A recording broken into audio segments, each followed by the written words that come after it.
मालिक किसी से मांगता नहीं है, मालिक देता है। और वो किसान हिंदुस्तान का, इस देश का मालिक है। क्योंकि मैं पिछले 2 साल से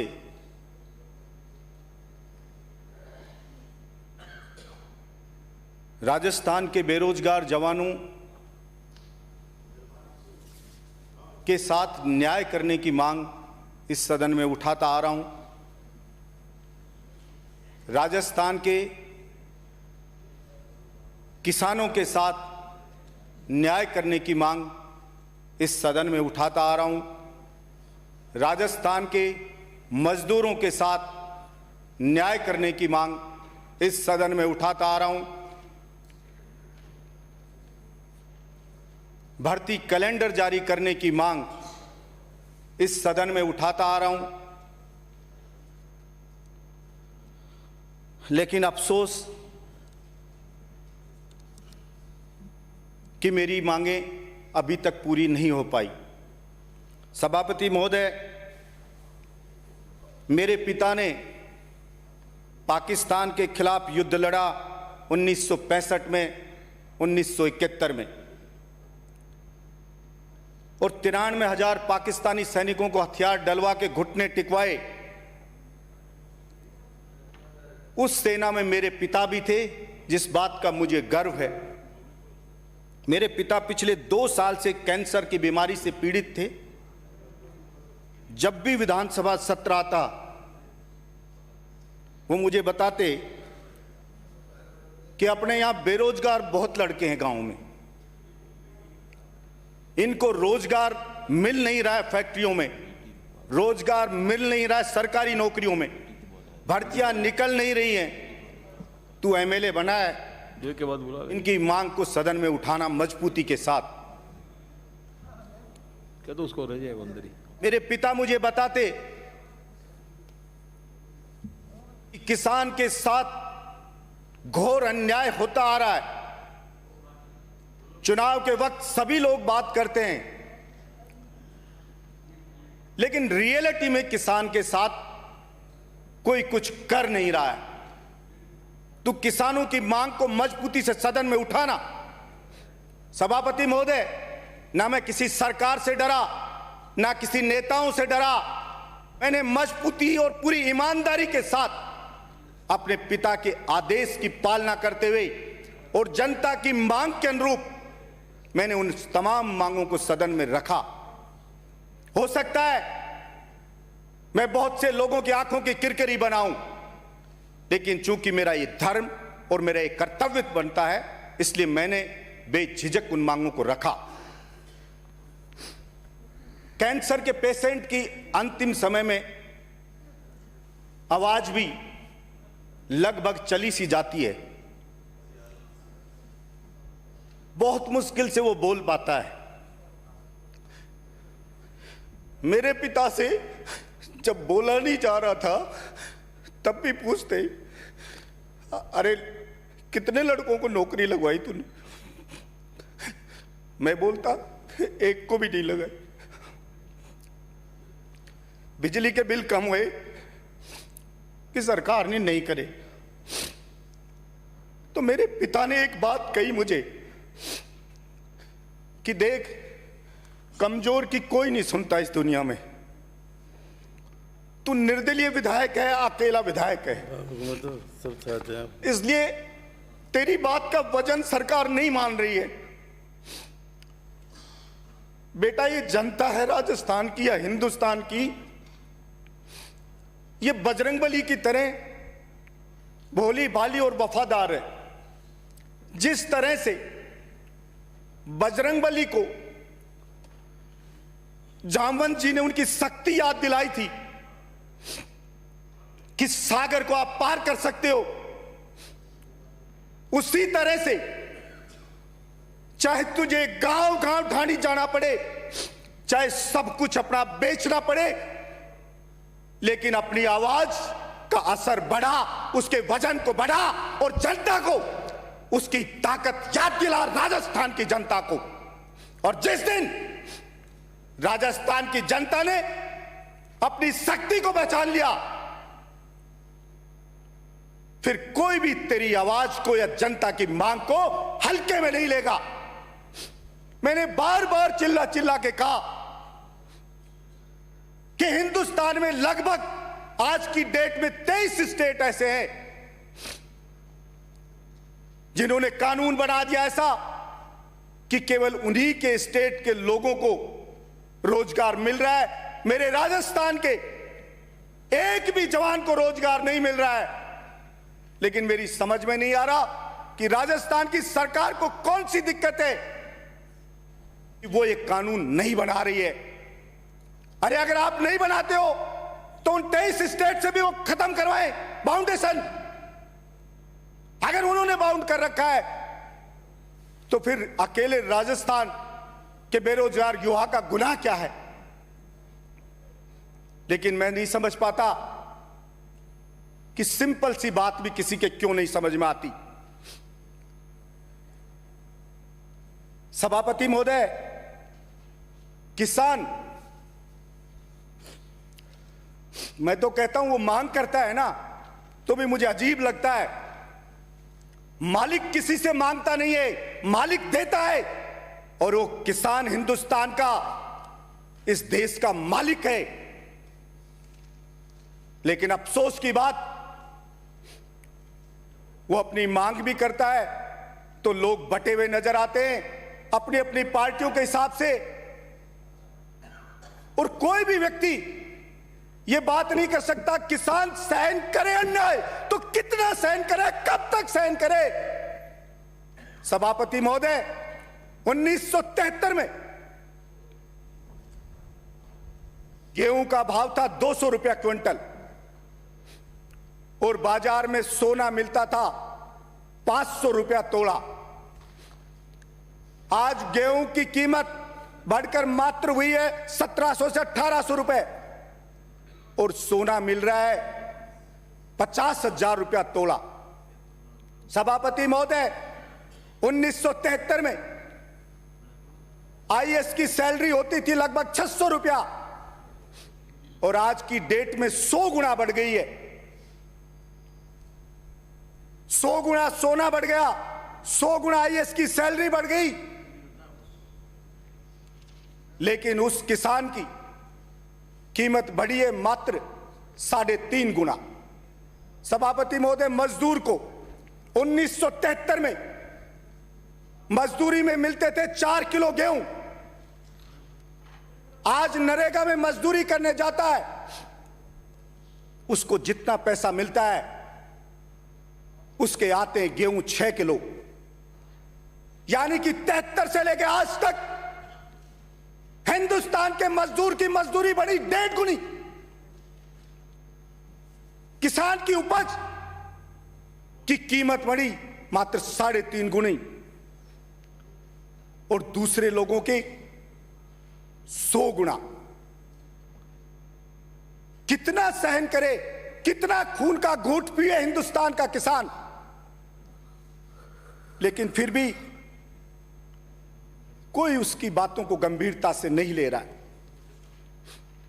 सभापति महोदय, पिछले 5 साल में अडानी की संपत्ति बढ़ गई 11 गुना।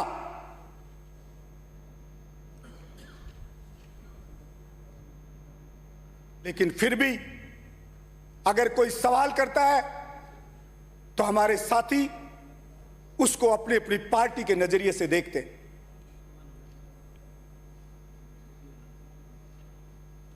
अंग्रेजों ने भी इसी तरह देश के लोगों में फूट डाल के और यहां पे राज किया। अब इन नेताओं ने जनता को बांट के पार्टियों में फूट डाल के और अपना उल्लू सीधा कर रहे हैं।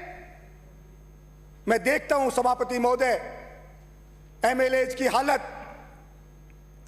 एमएलए का काम इतना सा रह गया कि वो 4 ट्रांसफर के लिए मंत्रियों के गिड़गिड़ाता रहता है और मंत्री उस ट्रांसफर के नाम पे कई ऐसे ऐसे मंत्री हैं जो विधवा विलाप करते रहते हैं। क्या यही काम है एमएलए का? क्या यही काम है मंत्री का? मुझे देख देख के हैरानी होती है। मैं सोचता था विधानसभा में नीतियां बनती है, कानून बनते हैं, बड़े बड़े काम होते हैं, हम उस विधानसभा कहां बनने जा रहे हैं। सब लोग मिलकर के सबसे निवेदन करेंगे कि भाई इन किसान, मजदूर, गरीब लोगों ने हमें भेजा है। पहले किसी ने किया ना किया, अपन यहां से शुरुआत करते हैं। लेकिन खोदा पहाड़ निकली चुईया। काफी निराश हूं, लेकिन टूटा नहीं हूं और घुटने नहीं टेके। और आज इस शपथ में, इस सदन में मैं शपथ लेता हूं कि चाहे मेरा घर बार बिक जाए, मैं जानता हूं कि मैं एक मिडिल क्लास व्यक्ति हूं, लेकिन गांव गांव ढाणी जाके मैं किसानों के हस्ताक्षर करा के लाके मुख्यमंत्री जी को देऊंगा कि अकेले बलजीत यादव की मांग नहीं है, यह राजस्थान की 36 बिरादरी की मांग है। उनको नजरअंदाज नहीं किया जा सकता। और जरूरत पड़ी तो लोकतंत्र में कहते सर गिनाने पड़ते हैं, वो मैं सर भी गिना करके बताऊंगा कि मैं अकेला नहीं हूं, या मेरी अकेले की मांग नहीं है, ये आम जनता की मांग है और जिसको आपको पूरा करना पड़ेगा। मैं आज भी सदन में मांग करता हूं कि छोटे किसानों को मुफ्त में बिजली दे, एमएसपी पे उसकी फसल को खरीदे। एमएसपी को भी ऐसे दिखाती है सरकारें जैसे पता नहीं उसको क्या दे रहे। एमएसपी का मतलब होता है मिनिमम सपोर्ट प्राइस, वो भी उसको नहीं देना चाहते। मैक्सिमम नहीं मांग रहे, हम मिनिमम मांग रहे। जब किसान बेचने आता है तो उन्हें पूरे दांव में बिक जाता है, क्योंकि एमएसपी पे जब फसल आती है खरीदी ही नहीं जाती। वो ज्यादा दिन रख नहीं सकता घर में, मजबूर है बेचारा, वो उन्हें पुणे दाम में बेच देता है। फिर एमएसपी पे खरीदने का ढोंग होता है। मामूली सी फसल खरीदी जाती है, बाजरे की फसल जो मेरे राजस्थान में, हिंदुस्तान में सबसे ज्यादा होती है 41.3%, लेकिन उसको एमएसपी पे नहीं खरीदा जाता है। 2125 रुपया एमएसपी प्राइस और बाजरा बिकता है 1200-1300 रुपए में। कितना सहन करे किसान। बिजली के बिल सभापति महोदय आते हैं ना तो कपकपी छूट जाती है किसान की। किसान अपनी इज्जत को बचाना चाहता है, वो किसी के सामने हाथ नहीं फैलाना चाहता कि कैसे मेरी इज्जत को बख्श दो। वो जिंदा लाश है किसान। आपको चलता फिरता दिखता है, लेकिन कब का मर चुका है वो। प्रतिदिन मरता है अपने मान सम्मान स्वाभिमान को बचाने के लिए। लेकिन पता नहीं लोग कैसे निष्ठुर हो गए, कैसे पत्थर दिल हो गए, कैसे संवेदनहीन हो गए कि किसी को भी उसका दर्द समझ में नहीं आता। भाड़े के लोग लेके मोटी मोटी तौंद के नेता सोशल मीडिया पे बब्बर शेर लिखवा देते हैं, लेकिन जिन्होंने उसको बनाया, जब बारी आती है उसके साथ उसके पक्ष में लड़ाई लड़ने की, तो सारे के सारे भीगी बिल्ली बन जाते। कोई भी व्यक्ति अगर इसी तरह से सहन करता रहेगा तो ये अन्याय यूं ही होता रहेगा। और सभापति महोदय, इतिहास गवाह है, जितनी भी क्रांतियां हुई वो इसी प्रकार से अन्याय सहते सहते जब अति होगी, बर्दाश्त से बाहर स्थिति आ गई, तो उस क्रांति का जन्म हुआ।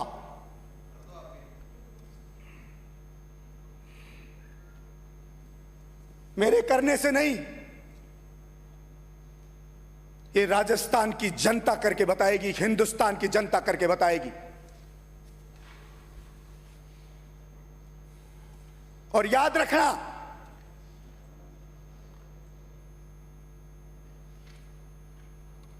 आज आपको लग सकता है कि एक निर्दलीय एमएलए है, लेकिन मैं जिंदा रहा तो मैं बताऊंगा आपको, जिंदा रहा बलजीत यादव तो बताएगा आपको।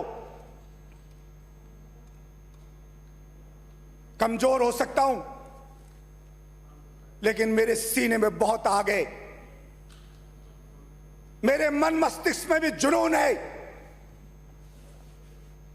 और इतिहास गवाह है, कितने भी बड़ी से बड़ी शक्ति ने जुनून से लड़ने की सोची तो जीत जुनून की हुई है, और हम जनता के जुनून को जगाएंगे, एक एक चीज जनता को बताएंगे। हमें कोई एमएलए का मोह नहीं।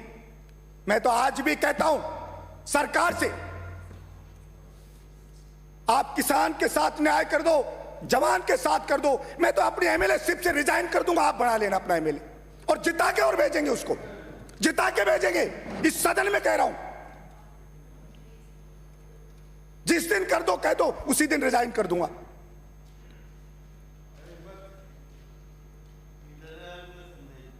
कोई यहां बैठ करके और इन सोफों पे, मैं कोई खुश होने के लिए नहीं आया, इनमें कोई आनंद ज्यादा मिल रहा है। फौजी का बेटा हूं, किसान का बेटा हूं, मुझे इन चीजों से कोई फर्क नहीं पड़ता। अरे हम तो ये सोच के आए थे इस विधानसभा में कि जो कोई एमएलए विधानसभा में बोलता है उसको बहुत गंभीरता से लिया जाता है, और शायद दूसरे एमएलए सो जाते होंगे, बोलते नहीं होंगे, इसलिए शायद नहीं हो पा रहा होगा। हम चलेंगे, वहां बोलेंगे, और निश्चित रूप से परिवर्तन होगा।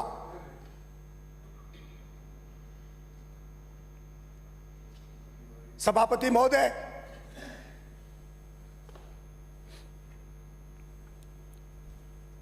इतिहास में अनेक उदाहरण हैं ऐसे,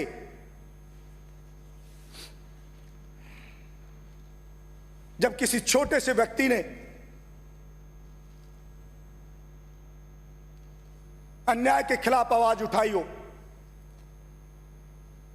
हो सकता है वो खुद सफल ना हो पाया हो,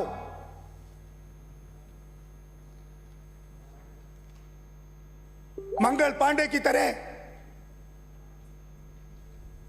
लेकिन उसने क्रांति का बीज जरूर डाला।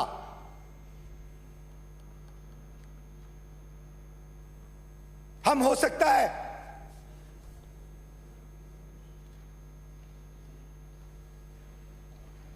कुछ ना बन पाए, कुछ ना कर पाए, लेकिन इतना जरूर है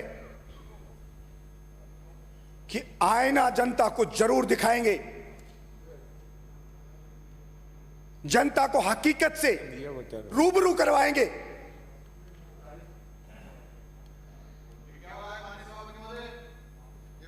और जिस प्रकार से बिराजी बजरंगबली जी को जब शक्ति दौरा पड़ गया, एहसास हुआ,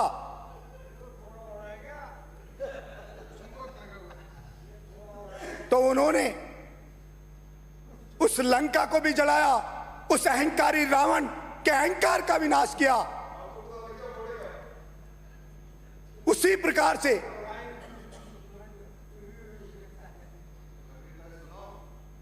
राजस्थान की जनता भी नेताओं के अहंकार को चूर चूर करेगी। सभापति महोदय, समाप्त करें। नदियों में बाढ़ का पानी बरसात के दिनों में बह जाता है। मैंने पहले भी इस मांग को रखा था कि एक बार इस किसान की सुध ले लो, वो जो पानी व्यर्थ बह रहा है नदियों का, उसको किसान के खेत तक पहुंचा दो, किसान को बिजली मुफ्त दे दो, उसकी फसल को एमएसपी पे खरीद लो, सारे काम रोक दो, एक बार ये काम कर लो, पूरा देश तरक्की के पथ पे विद्युत गति से दौड़ने लगेगा।